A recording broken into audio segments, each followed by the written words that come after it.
अस्सलाम वालेकुम sir, may I come in? वालेकुम अस्सलाम, comment. Have a seat, bro. Thank you.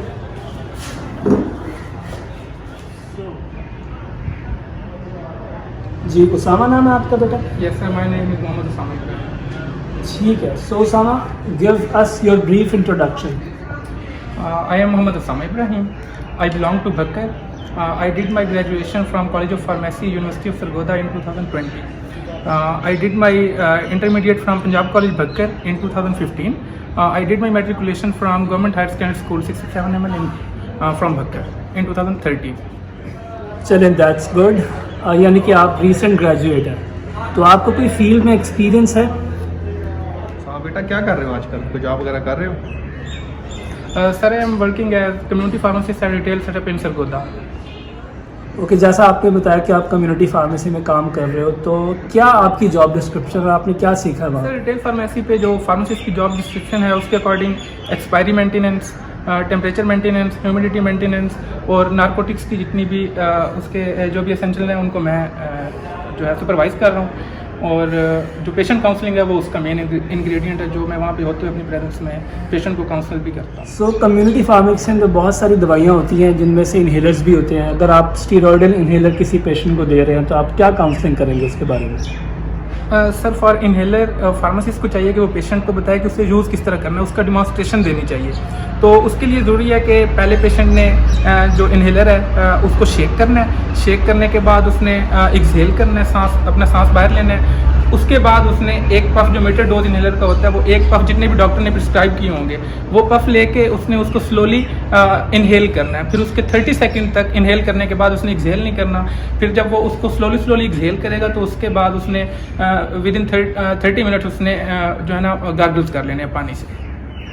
तो ये पोस्ट क्या नाम है जिसके लिए अप्लाई किया आपने? Sir, I have applied for post of hospital pharmacist. इतना सोच के जवाब दिया। अच्छा, व्हाट इज हॉस्पिटल फार्मासिस्ट?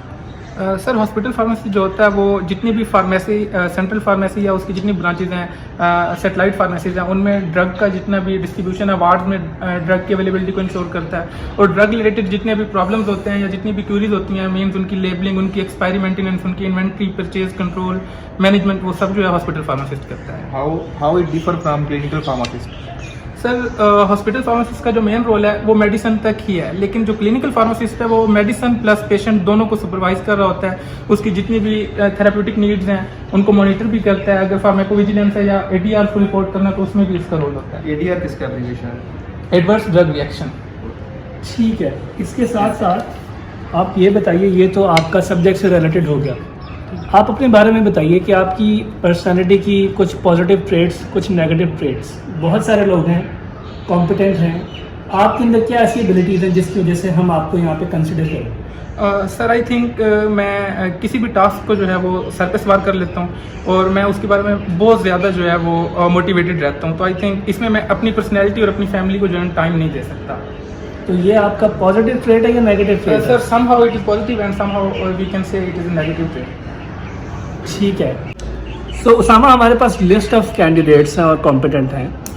आप हमें ये कैसे बावर करवा सकते हैं कि आपको रखने से गवर्नमेंट सेक्टर को फ़ायदा होगा? सर, मैं खुद भी एक एवरेज फैमिली से हूँ, तो गवर्नमेंट हॉस्पिटल में जो ज़्यादातर बर्डन या वर्कलोड होता है या वो पेशेंट ऐसे बैकग्राउंड से आते हैं जो कि फाइनेंशियली इतने ज़्यादा स्ट्रॉन्ग बैकग्राउंड से नहीं होते।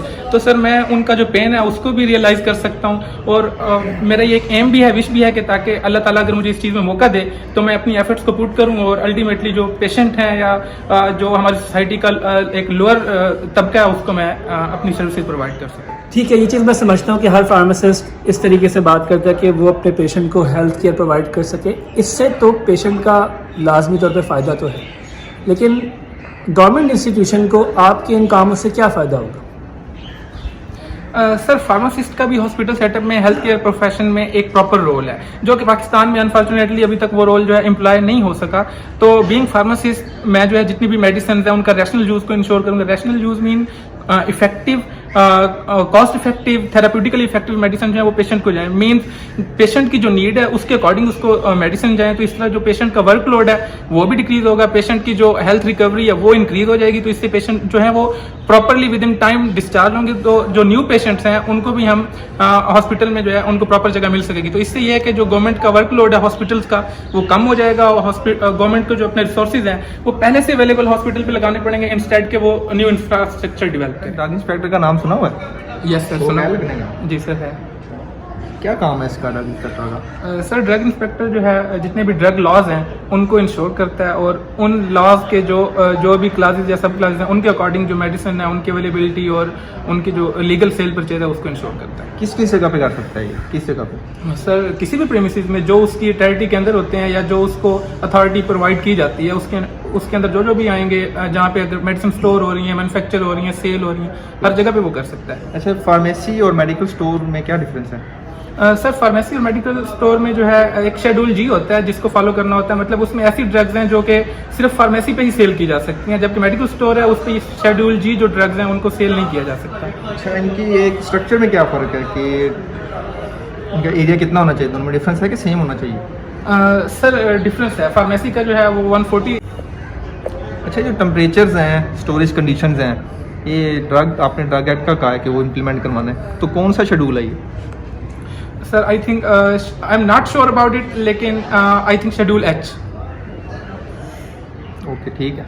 अच्छा बेटा, आप काम कर रहे हो कम्युनिटी फार्मेसी पे, तो ये टेम्परेचर कभी मेंटेन किया फ्रिज का? कितना होना चाहिए या प्रेमिसेस का टेम्परेचर कितना होना चाहिए? कभी गौर किया इस पे? जी सर, मैं बीइंग फार्मासिस्ट वहाँ पे कोल्ड चेन को मैं ही मॉनिटर करता हूँ। जो प्रीमिसेस का टेम्परेचर है वो नॉट मोर देन 30 होना चाहिए, लेकिन आइडली जो है वो अंडर 25 होना चाहिए, और जो रेफ्रिजरेटर का टेम्परेचर है वो 2 to 8 के दरमियान लाई करना और चाहिए। ह्यूमिडिटी कितनी होनी चाहिए? और ह्यूमिडिटी मैक्सिमम जो है वो 40 या 48 तक होनी चाहिए, 48 से ज़्यादा नहीं होनी चाहिए।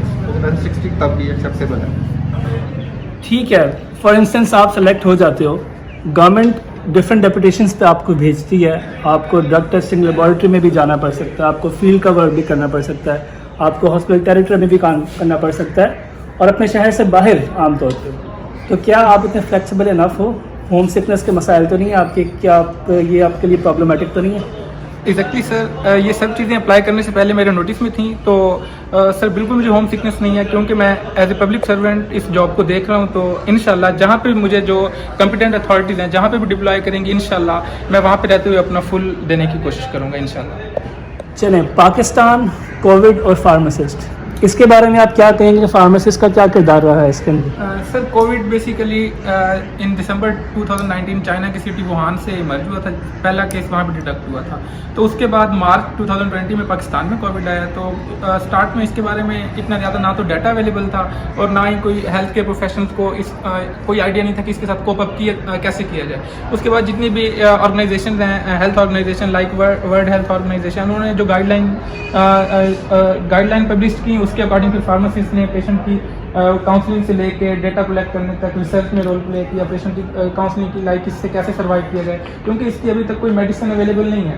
तो इसको सोशल डिस्टेंसिंग के थ्रू, प्रॉपर मास्क के थ्रू, सैनिटाइजेशन के थ्रू, तो इस तरह से फार्मासिस्ट ने अपना रोल प्ले किया। और जो फार्मेसिस्ट थी प्रॉपर लॉकडाउन में भी, जो 24 आवर्स लॉकडाउन था, उसमें भी फार्मेसीज ऐसी थी जो कि प्रॉपर वर्किंग करती रही under the supervision of retail community pharmacist.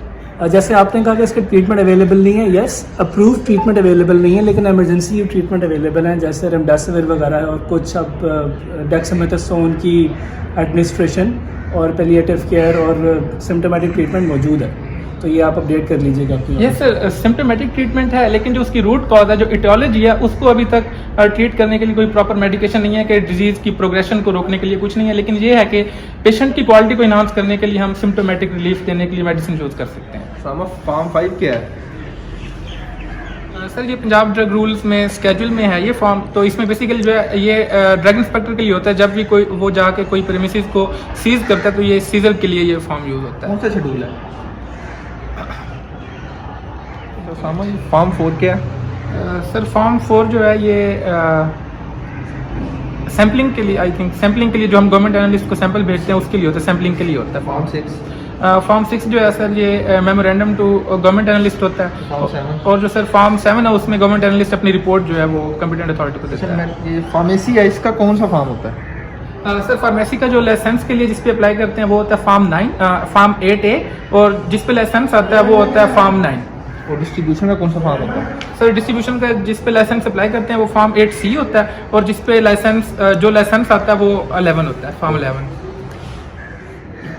जी अस्सलाम वालेकुम। इस वीडियो का मकसद ये था कि जितने पीपीएससी के लोग जो कि रिटन को क्लियर करके इंटरव्यू की तरफ जा रहे हैं, वो लोग कॉन्फिडेंटली उस इंटरव्यू को टेकअप करें और बिल्कुल भी आपको पैनिक होने की या परेशान होने की ज़रूरत नहीं है।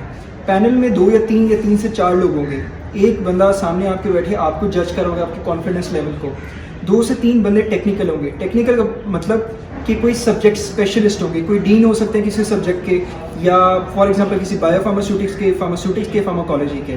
तो आपने टेक्निकल प्लस जो दूसरे आपके कॉन्फिडेंस को जज करने के लिए, फॉर एग्जांपल कोई ब्यूरोक्रेट है, कोई रिटायर्ड ब्यूरोक्रेट है, वो बैठे हैं, आपने सबके लिए अपने आप को प्रिपेयर करके जाना है। तो जो आज तक आपने पढ़ा, आपने एक तो उसको रिवाइज करना है, और दूसरा अगर आपको कोई चीज़ नहीं आती तो वेरी कॉन्फिडेंटली माजरत करके आपने आगे बढ़ जाना है। अगर आप गलत जवाब देंगे तो आप वही पैनल जो होगा उसमें आप फंसेंगे। तो हमारी तरफ से ये छोटी सी कोशिश थी कि आपको थोड़ा सा एक दिखाया जाए कि किस तरह से इंटरव्यू कंडक्ट होता है और किस तरह से एक जो एस्पायरेंट है वो आंसर करता है। हमारी तरफ से आपको good luck, all the best.